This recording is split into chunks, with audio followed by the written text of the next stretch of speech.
नमस्कार दोस्तों, मैं डॉक्टर चीनू अग्रवाल एक मनोवैज्ञानिक हूं। आज हम बात करने वाले हैं टीम वर्क की। दोस्तों, 1979 की बात है। हमारे पूर्व राष्ट्रपति श्री एपीजे अब्दुल कलाम जी श्री हरिकोटा पहुंचे हुए थे। क्यों? क्योंकि उस दिन हमारे देश का पहला SLV-3 माने सैटेलाइट लॉन्च व्हीकल अपने सैटेलाइट को ऑर्बिट में डालने वाला था।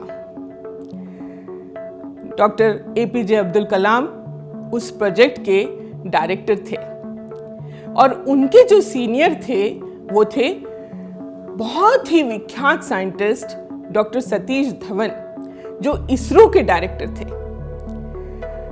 सब लोग अपनी सांसें थामकर इस लॉन्च को देख रहे थे।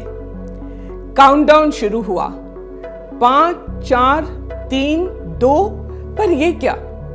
कंप्यूटर ने एक वार्निंग दे दी कि सैटेलाइट को लॉन्च मत कीजिए।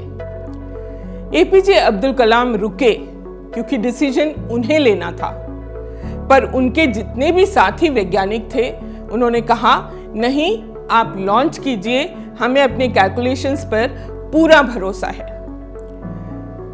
कलाम साहब ने कंप्यूटर की वार्निंग को नजरअंदाज किया और वे लॉन्च के लिए तैयार हो गए फिर से।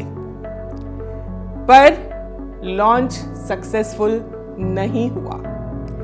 सैटेलाइट जाकर बे ऑफ बंगाल में गिर गया। ये एक बहुत बड़ा फेलियर था।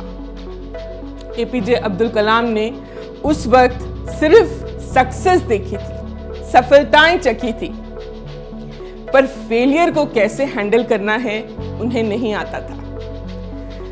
वे बहुत घबराए हुए थे।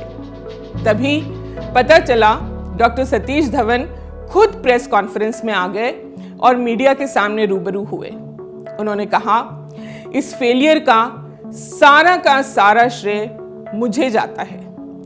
मैं अपने वैज्ञानिकों को सपोर्ट करना चाहता हूं ताकि वे आगे इस लॉन्च को सफल बना सके। और ऐसा ही हुआ भी। अगले ही वर्ष SLV-3 सक्सेसफुली लॉन्च हुआ।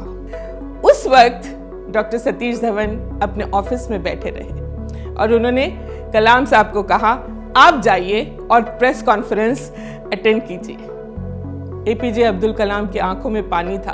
उन्होंने कहा, जिस व्यक्ति ने फेलियर अपने ऊपर लिया और सक्सेस का क्रेडिट अपनी टीम को दिया, वो ही सच्चा लीडर है। दोस्तों, दुनिया में हम अकेले ना आए ना जाएंगे। ये जो लोकोक्ति है कि हम अकेले आए हैं और अकेले जाएंगे, ये गलत साबित होती है, क्योंकि जैसे ही हम पैदा होते हैं हम टोटली डिपेंडेंट होते हैं। अपना कुछ भी काम स्वयं नहीं कर सकते, केवल रोने के अलावा। जब तक हमारी माता हमें दूध नहीं पिलाती, जब तक वो हमें गीले से सूखा नहीं करती, हम कुछ भी नहीं कर सकते। धीरे धीरे हम बड़े होने लगते हैं, इंडिपेंडेंट जरूर हो जाते हैं, चलने लगते हैं, दौड़ने लगते हैं, बोलने लगते हैं, बहुत सारा काम खुद करने लगते हैं। पर इंटरडिपेंडेंस हमारी यात्रा का एक्चुअल डेस्टिनेशन है। डिपेंडेंस से इंडिपेंडेंस और इंडिपेंडेंस से इंटरडिपेंडेंस।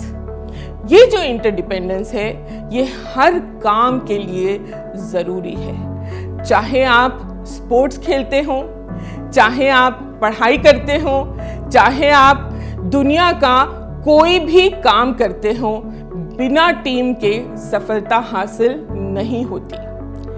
जब मैं एक इंस्टीट्यूट में बच्चों की प्लेसमेंट का काम देखती थी, तो वहाँ पर जो इंटरव्यू लेने वाले इंटरव्यूअर्स आते थे, वो कहते थे, हमें सोलो पर्सन नहीं चाहिए जो खुद अपने आप में बहुत सक्षम हो पर टीम के साथ काम करना नहीं जानता हो। हमें तो वो लोग चाहिए जो दूसरों के साथ एडजस्ट करें, अडैप्ट करें, उनको लीड करें और साथ ही उनको फॉलो भी कर पाए। आप सोचिए, अगर कोई हॉकी की टीम में ये कह दे कि मैं तो आज नहीं खेलता, तो सारी की सारी टीम हार जाएगी कि नहीं। इसी तरह क्रिकेट में कोई ये कह दे कि मैं तो सिर्फ बैटिंग करूंगा, बॉलिंग नहीं करूंगा, फील्डिंग नहीं करूंगा, तो क्या वो टीम जीत सकती है। इसी तरह जिंदगी में, जिंदगी के खेल में हमें बहुत सारे काम एक दूसरे के लिए करने होते हैं, चाहे वो काम हमें अच्छे लगते हों या ना लगते हों। मुझे याद है बचपन में हम पांचों भाई बहनों को मेरी मम्मी ने अलग अलग काम बांटे हुए थे। क्योंकि मेरी हाइट ज्यादा है इसलिए मुझे जाले निकालने का काम दे दिया गया था, जो मुझे बिल्कुल भी पसंद नहीं था। पर क्योंकि बाकी लोगों को, किसी को पोछा लगाना है, किसी को झाड़ू लगाना है, तो पसंद ना होते हुए भी मुझे तो अपना काम करना ही था। इसी तरह स्कूल में साइंस का प्रोजेक्ट करते हुए या किसी प्ले का हिस्सा होते हुए या किसी सिंगिंग कोरस का हिस्सा होते हुए आपको अपना बेस्ट देना होता है। उस वक्त आप ये शर्त नहीं लगा सकते कि नहीं, मुझे इंपॉर्टेंट काम नहीं दिया गया या मुझे लीड रोल नहीं दिया गया। टीम वर्क का मतलब होता है टुगेदर एवरीवन अचीव्स मोर। हम सब अपनी अपनी क्षमताएं लेकर दुनिया में पैदा हुए हैं। सारे काम हम अकेले नहीं कर सकते। जब हम अपनी अपनी क्षमताओं को एक जगह इकट्ठा करते हैं और सब मिलकर काम करते हैं तो नेचुरली वो काम और भी अच्छा होता है। दोस्तों, टीम वर्क का इस दुनिया में कोई भी पर्याय नहीं है। धन्यवाद।